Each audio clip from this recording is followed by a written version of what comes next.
Assalamu alaikum кыргыз элим, сиздер менен Ачык Айкын каналы. Ар дайым жаңы жаңылыктарды угуу үчүн биздин каналыбызга катталып, коңгуроочону басып кетиңиздер. Кыргызстандын бийик тоолуу аймактарында 451, жетүүгө кыйын болгон 497 айыл жана Баткен облусунун чек ара аймактарында өзгөчө статуска ээ 89 айыл бар. Дал ушул аймактарда жашагандарга, тагыраагы 14 жашка чейинки балдарга, айылдыктарга көмөк деген аталышта жөлөк пулдун жаңы түрүн киргизүү сунушун Адахан Мадумаров көтөрүп, мыйзам долбоорун иштеп чыккан. Бирок буга өкмөт ачык эле каршы чыгып, Каржы министрлиги колдобой турганын билдирди. Биз Кыргызстандын жарандарынын көз карандылыгын арттырып, экономикалык активдүүлүк чектеген жөлөк пулдардын жаңы түрлөрүн киргизүүгө каршыбыз.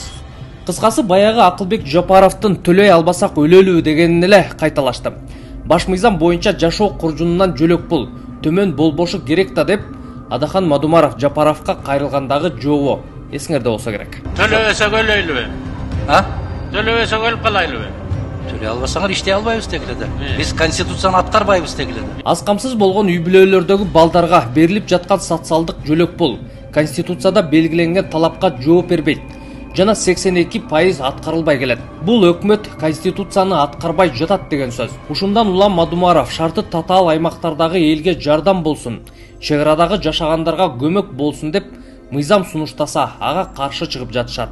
Эгерде учурда мамлекеттик жөлөк пулдун орточо өлчөмү 1200 сомду түзсө, балдар үчүн жашоо минимумунун орточо өлчөмү 6415 сомду түзөт. Эгер Адахан Мадумаровдун мыйзам долбоору парламентте колдоо тапса, жаңы жөлөк пулду 390 миң бала алат. Ал эми бул жаңы жөлөк пулду берүү үчүн республикалык бюджеттен айына 2,5 миллиард сом талап кылынат.